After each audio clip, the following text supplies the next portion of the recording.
போறோம்னா AI, அதாவது artificial intelligence. ஒரு நாணயத்துக்கு எப்படி இரு பக்கம் இருக்கோ அது மாதிரி ஆர்டிஃபிஷியல் இன்டெலிஜென்ஸ் எந்த விஷயத்தை எடுத்துக்கிட்டாலுமே நன்மைகள் தீமைகள்னு ரெண்டு இருக்கு. சரியா? ஃபர்ஸ்ட் நம்ம என்ன பார்க்க போறோம்னா அதோட நன்மைகள். ஃபர்ஸ்ட் என்னன்னா ஹெல்த் கேர். நம்மளுக்கு ஏதாவது ஒரு தேவையை பூர்த்தி செய்யறதுக்கு தான் வந்து இந்த AI இருக்கு. சரி, ஓகேவா? First health care. ஹெல்த் கேர்னா வேற ஒண்ணுமே கிடையாது.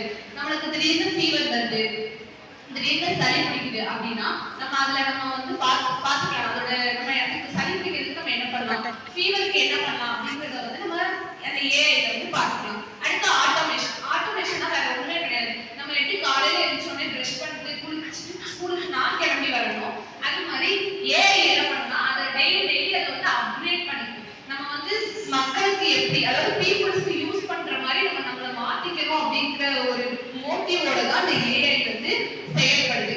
அடுத்து டேட்டா அனாலிசிஸ்னா பங்கு சந்தையில வந்து நீங்க இங்க இன்வெஸ்ட் பண்ணா உங்களுக்கு நிறைய ப்ராஃபிட் கிடைக்கும், இங்க இன்வெஸ்ட் பண்ணா உங்களுக்கு நிறைய ப்ராஃபிட் கிடைக்கும் அப்படிங்கிறது அந்த டேட்டா அனாலிசிஸ் சொல்லுது.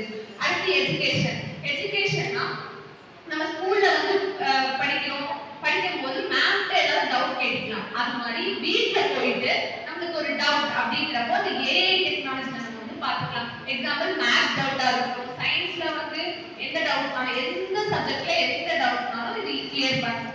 அடுத்து என்விரான்மெண்டல் மானிட்டரிங்னா இந்த இடத்துல இந்த நேரத்துல கரெக்டா புயல் வரும், இந்த இடத்துல இந்த நேரத்துல கரெக்டா மழை பெய்யும் அப்படிங்கறத இந்த என்விரான்மெண்டல் மானிட்டரிங் சொல்லுது. இதுதான் இதோட நன்மைகள். தீமைகள் பார்க்க போறோம். First concept of AI. தீமைகள் ஆஃப் AI பத்தின தீமைகள். பிரைவசினா நம்மளோட தனிப்பட்ட விஷயங்களை ஃபுல்லா அது ஷேர் பண்ணும். எக்ஸாம்பிள் என்னோட பேர் கவிதா, ஆனா அது வந்து வேற ஏதாவது ஒரு நேம், எக்ஸாம்பிள் சரண்யா அப்படிங்கிற நேம்ல என்னோட டேட்டா ஃபுல்லா அது மத்தவங்களுக்கு ஷேர் பண்ணும். இதுதான் வந்து பிரைவசி. அடுத்து எத்திக்கல் இஷ்யூ. இந்த மாதிரி ஷேர் பண்றதுனால எனக்கு நிறைய வந்து தீமைகள், அதுக்கு எனக்கு நிறைய ப்ராப்ளம்ஸ் உண்டாகும். அடுத்து ஜாப் டிஸ்பிளேஸ்மென்ட். அதாவது இந்த AI நிறைய இடத்துல நம்ம இப்ப யூஸ் பண்ணிட்டு இருக்கோம். ஆனா நம்ம இப்ப எக்ஸாம்பிள் நான் ஸ்கூல்ல இருக்கேன், டீச்சர்ஸ்க்கு நான் டவுட் கேட்கிறேன். ஆனா அதே இடத்துல AI டெக்னாலஜில ஸ்கூலுக்கும் AI வந்துட்டு இருக்கு. ஓகேவா? AI வந்துட்டு இருக்கும்போது மேம்க்கு கேட்கக்கூடிய டவுட், ஐயோ மேம்க்கு நம்ம எதுக்கு கேட்டுட்டு நம்ம AI கேட்டுக்கலாமே அப்படின்ற ஒரு மைண்ட் செட்டுக்கு நம்ம வந்துருவோம்.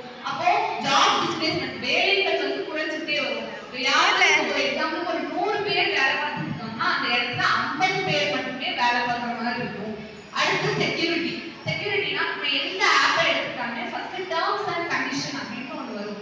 அதாவது என்னோட குறிக்கோள்களுக்கு நீ என்னைய ஒத்துக்கலையா, என்னோட கண்டிஷன் அதுக்கு நீ ஒத்துக்கலையான்னு கேட்கும். நம்ம என்ன பண்ணுவோம், எப்ப இது எவ்வளவு பெருசா இருக்கு, நம்ம இதை போய் படிக்கணுமா அப்படின்னு சொல்லிட்டு அளவு கொடுப்போம். அதை நம்ம வாசிச்சு பார்க்கணும். இதுல ஏஐல உள்ள முக்கியமான டர்ம்ஸ் அண்ட் கண்டிஷன்ஸ்ல மெயினா இருக்கக்கூடிய விஷயம் என்னன்னா பிரைவசி. நான் உங்களோட டேட்டாவை ஃபுல்லா நான் வச்சிருக்கேன், ஆனா மத்தவங்களுக்கு ஷேர் பண்ணும்போது வேற ஒரு பேர்ல நான் ஷேர் பண்ணுவேன் அப்படின்னு சொல்லிருக்கோம். அதுதான் இதுல இது ஏஐ சொல்லக்கூடிய டிஸ்அட்வான்டேஜ். அதுவும் ஏஐக்கு டிஸ்அட்வான்டேஜ். ஏன்னா அதை நம்ம டர்ம்ஸ் அண்ட் கண்டிஷனை நம்ம வாசிச்சே பார்க்க மாட்டோம். அப்ப எப்படி நம்மளுக்கு இந்த விஷயம் தெரிஞ்சிருக்கும்? அதனால எந்த இடத்துல டர்ம்ஸ் அண்ட் கண்டிஷனை நம்ம கண்டிப்பா வாசிச்சு பார்க்கணும்.